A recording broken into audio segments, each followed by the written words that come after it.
नमस्कार, आप देख रहे हैं न्यूज 18। में हूं आपके साथ मेनका चौधरी। इस बुलेटिन में खबर उत्तराखंड से।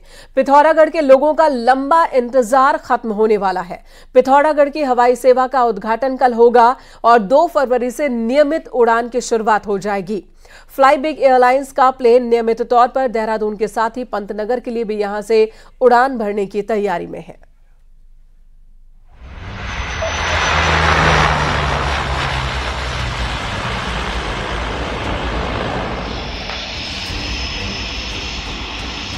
सालों से जिस सपने का पूरा होने का इंतजार लाखों लोग कर रहे थे, वो घड़ी आखिरकार आ ही गई है। 2 फरवरी से पिथौरागढ़ के लोग हवाई सेवा का मजा लेते हुए देहरादून के साथ ही पंतनगर आसानी से पहुंच सकते हैं। फ्लाई बिग एयरलाइंस का 19 सीटर प्लेन जॉली ग्रांट के साथ ही पंतनगर एयरपोर्ट के लिए उड़ान भरने की तैयारी में है। फ्लाई बिग का प्लेन नियमित उड़ान भरने से पहले 4 बार ट्रायल लैंडिंग कर चुका है। ट्रायल लैंडिंग सफल होने के बाद अब रेगुलर हवाई सेवा शुरू होने जा रही है। फ्लाई बिग द्वारा यहाँ पर एयरक्राफ्ट का संचालन शुरू होगा। उसी के उपलक्ष्य में इनॉग्रल फ्लाइट के लिए कल सीएम साहब का यहाँ पर आने का प्रोग्राम है। उसी से रिलेटेड हम लोगों ने यहाँ पे आज इंस्पेक्शन किया और सारी व्यवस्थाएं को देखा है। फ्लाई बिग एयरलाइंस फिलहाल हफ्ते में 3 दिन हवाई सेवा संचालित करेगी। बताया जा रहा है कि सोमवार, मंगलवार और शुक्रवार को देहरादून के साथ ही पंतनगर के लिए प्लेन उड़ान भरेगा। प्लेन तय दिनों में सुबह 10:30 बजे देहरादून से पिथौरागढ़ पहुँचेगा, जबकि पिथौरागढ़ से दोपहर 12:15 बजे पंतनगर के लिए उड़ेगा। इसके बाद पंतनगर से पिथौरागढ़ लौटकर दोपहर 2:10 पर देहरादून रवाना होगा। मुख्यमंत्री पुष्कर सिंह धामी 30 जनवरी को हवाई सेवा का उद्घाटन करने वाले हैं। पिथौरागढ़ की जनता की ओर से उनको धन्यवाद देते हैं कि उनके द्वारा अथक प्रयासों से ये हवाई सेवा फिर से शुरू हो जा रही है और निश्चित रूप से हमें विश्वास है कि ये सेवा परमानेंट सुचारू होगी। पिथौरागढ़ से 2019 में दिल्ली के साथ ही देहरादून के लिए नियमित हवाई सेवा शुरू हुई थी, लेकिन साल भर जैसे तैसे प्लेन उड़ाने के बाद हेरिटेज एविएशन की सेवा पूरी तरह से बंद हो गई। अब 19 सीटर प्लेन के साथ फिर से हवाई सेवा को पंख लग रहे हैं। उम्मीद की जानी चाहिए कि इस हवाई सेवा का हाल पहले की तरह नहीं होगा। न्यूज 18 के लिए पिथौरागढ़ से विजय वर्धन उप्रेती की रिपोर्ट।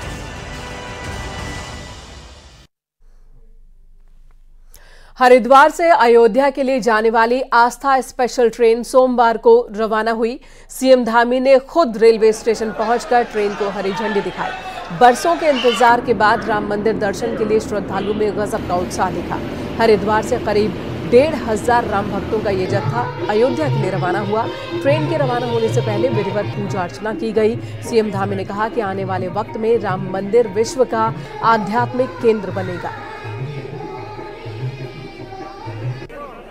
एक उत्साह है, उमंग है, क्योंकि सभी राम भक्त अपने बरसों पुराने जो उनके स्वप्न है उसको साकार होते हुए, सच होते हुए देखने के लिए अयोध्या जा रहे हैं। भाइयों बहनों, मुझे पूरी उम्मीद है कि राम मंदिर हमारी संस्कृति का आधुनिक प्रतीक बनेगा और पूरे विश्व का सबसे बड़ा अध्यात्म का हमारा धार्मिक केंद्र बनेगा। ये आस्था स्पेशल ट्रेन है, तो इससे हम अयोध्या जा रहे हैं।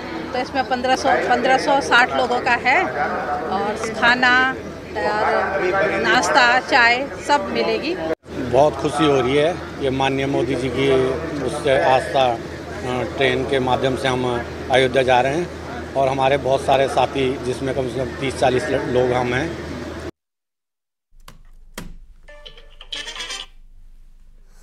अगली खबर, बहुप्रतीक्षित यूनिफॉर्म सिविल कोड को लेकर तस्वीर साफ हो गई है। यूनिफॉर्म सिविल कोड का ड्राफ्ट तैयार किया जा रहा है, तैयार हो चुका है और ये ड्राफ्ट अब कमेटी 2 फरवरी को सरकार को सौंप देगी।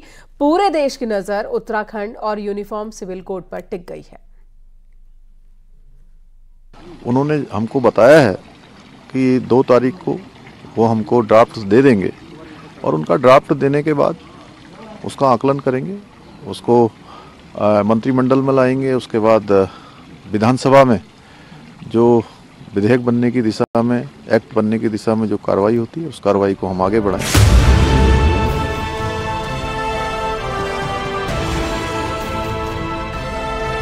जनसंघ के दौर से बीजेपी के कोर एजेंडे में रहे यूसीसी को बाहर लाने और अमली जामा पहनाने का क्रेडिट मुख्यमंत्री पुष्कर सिंह धामी को जाता है। 2022 के विधानसभा चुनाव में जाने से पहले उन्होंने इसका वादा किया और अब लोकसभा चुनाव से पहले राज्य सरकार इसे पूरा करने जा रही है, लिहाजा सियासत गर्मा गई है।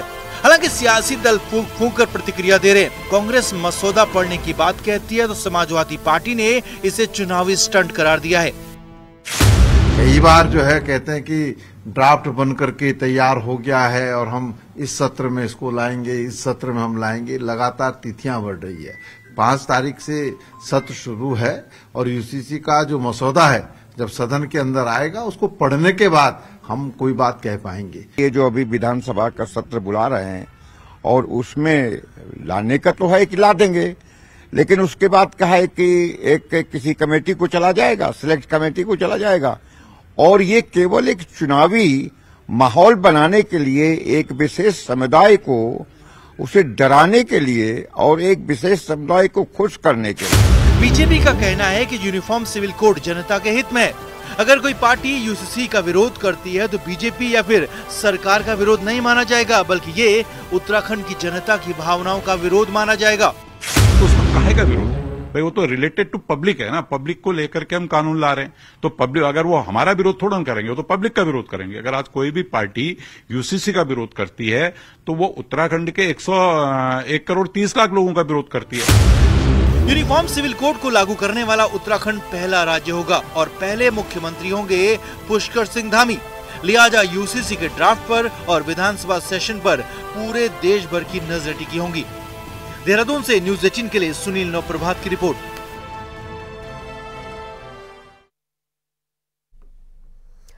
उत्तराखंड के मुख्य सचिव एसएस संधू 31 जनवरी को रिटायर हो रहे हैं, लेकिन कयास लगाए जा रहे हैं कि उन्हें दूसरी बार भी एक्सटेंशन मिल सकता है।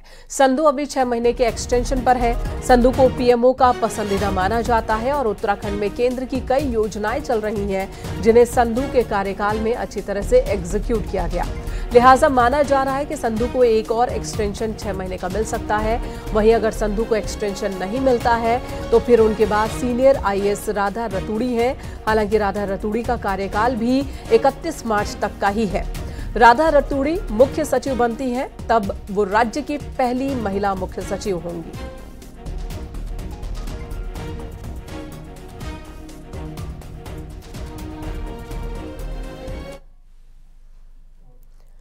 रामनगर में ग्रामीणों ने सावलदे में आज रास्ता जाम कर प्रदर्शन किया है, जिससे कोई भी पर्यटक दोपहर की पाली में ढेला और झरना जोन नहीं जा सके। स्थिति यहां तक आ गई कि पंजाब से Z+ सुरक्षा प्राप्त विक्रमजीत मजीठिया को भी अपनी फ्लीट के साथ वहां से बैरंग लौटना पड़ा। हालांकि दूर दूर से आए सैलानी इन दोनों जोन्स में नहीं जा सके। बावजूद इसका कोई मलाल उन्हें नहीं दिखा, बल्कि जनता के ही सपोर्ट में दिखाई दिए। गांव वालों की मांग है कि इलाके को बाघ के आतंक से बचाया जाए और तुरंत ही आदमखोर बाघ को पकड़ा जाए।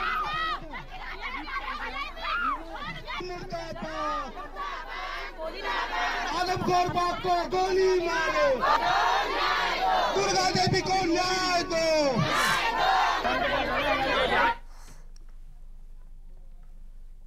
बागेश्वर के कपकोट के सोराग गांव में गांव वाले लंबे समय से सड़क के लिए संघर्ष कर रहे हैं। 24 साल बाद भी यहां 11 किलोमीटर सड़क गांव तक नहीं पहुंच पाई है।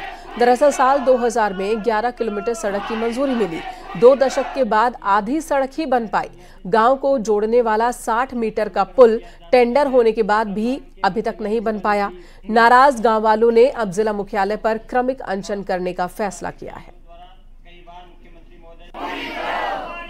हम रोड पर आते हैं, 10-11 किलोमीटर हम वहाँ तक पहुँचते हैं। रोड पर पहुँचते हैं तब हम गाड़ी व्यवस्था करते हैं, तब जाके हम CSC या डिस्ट्रिक्ट हॉस्पिटल तब पहुँचते हैं। हम यहाँ पे ये हमारी समस्या में बहुत दिक्कतें आती है हमें गर्भवती को लेकर, मरीजों। पौड़ी में अंकिता भंडारी की मां की तबीयत खराब होने के बाद उन्हें जिला अस्पताल में भर्ती करवाया गया। अंकिता की मां सोनी देवी को जिला अस्पताल पौड़ी के ICU वार्ड में रखा गया। अंकिता की मां का ब्लड प्रेशर अचानक बढ़ गया था, जिसके बाद उन्हें जिला अस्पताल ले जाया गया। डॉक्टर्स का कहना है कि अंकिता की मां की स्थिति अभी स्थिर है। अंकिता का मम्मी सोनी देवी जी 3 दिन से हमारा हॉस्पिटल में भर्ती थी। ये आई थी कंप्लेंट के साथ 3 दिन से बुखार हो रहे हैं और खांसी जुकाम हो रहा है। हमने उसको ट्रीटमेंट दिया 3 दिन और इंजेक्शंस भी दिए, एंटीबायोटिक दिए।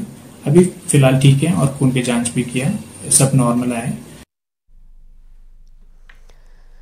उत्तरकाशी के जिला महिला अस्पताल रेफर सेंटर बन चुका है, जिससे दूरदराज से पहुंच रही कई गर्भवती महिलाओं को परेशानी का सामना करना पड़ रहा है। ये रिपोर्ट हम आपको दिखाते हैं। देखिए किस तरह से यहां पर इलाज के लिए उचित व्यवस्था नहीं होने की वजह से ज्यादातर क्रिटिकल कंडीशन में आई महिलाओं को दूसरे अस्पताल रेफर कर दिया जाता है।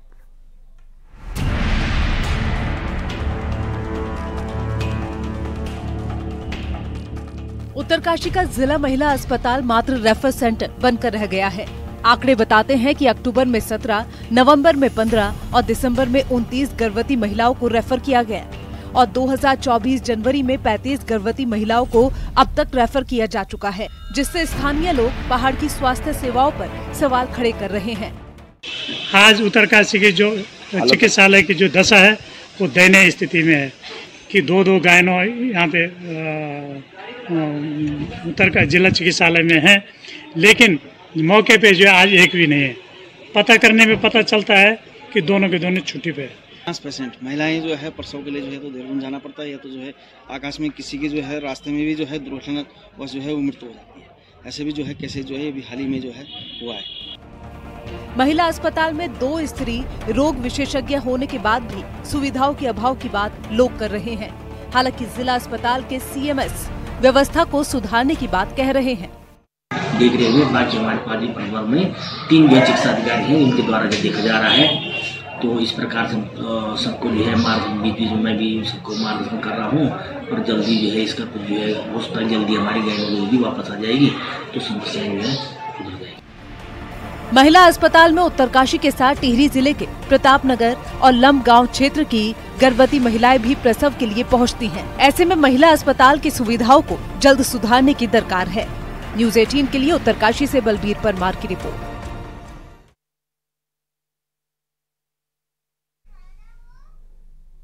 तो आगे बढ़ेंगे, पहाड़ की 10 बड़ी खबरों पर नजर डालते हैं पहाड़ टॉप 10 में। चेक का क्लोन बनाकर सरकारी विभागों से लाखों की धोखाधड़ी करने वाले 2 ठगों को बिहार के पटना से गिरफ्तार किया गया। आरोपियों ने यमकेश्वर के सरकारी खातों से भी ठगी की थी। हरिद्वार में सड़क सुरक्षा समिति की बैठक में राज्यसभा सांसद नरेश बंसल ने कहा कि सड़क हादसों में कमी लाने के लिए अधिकारी एक प्लान पर काम कर रहे हैं। बीजेपी ने गांव चलो अभियान की शुरुआत की, जिसमें अल्मोड़ा में बीजेपी जिलाध्यक्ष ने सभी पदाधिकारियों को जिम्मेदारी दी। विकासनगर में बीजेपी के 150 लोगों को पार्टी में शामिल किया पार्टी ने। विधायक मुन्ना सिंह चौहान के नेतृत्व में कई नेताओं ने कांग्रेस छोड़कर बीजेपी का दामन थामा। हल्द्वानी में कई पूर्व फौजियों को बीजेपी ने पार्टी की सदस्यता दिलवाई। पूर्व मंत्री गोविंद सिंह बिष्ट ने 50 से ज्यादा फौजियों को पार्टी की सदस्यता दिलाई। रुद्रप्रयाग में मुख्य विकास अधिकारी ने जनता दरबार लगाया, जिसमें 6 शिकायतों का मौके पर ही निराकरण किया गया, जबकि बाकी शिकायतों को जल्द दूर करने के लिए कहा गया। टनकपुर में सड़क सुरक्षा महीने के तहत बच्चों की प्रतियोगिता आयोजित की गई, जिसमें 135 स्टूडेंट्स शामिल हुए।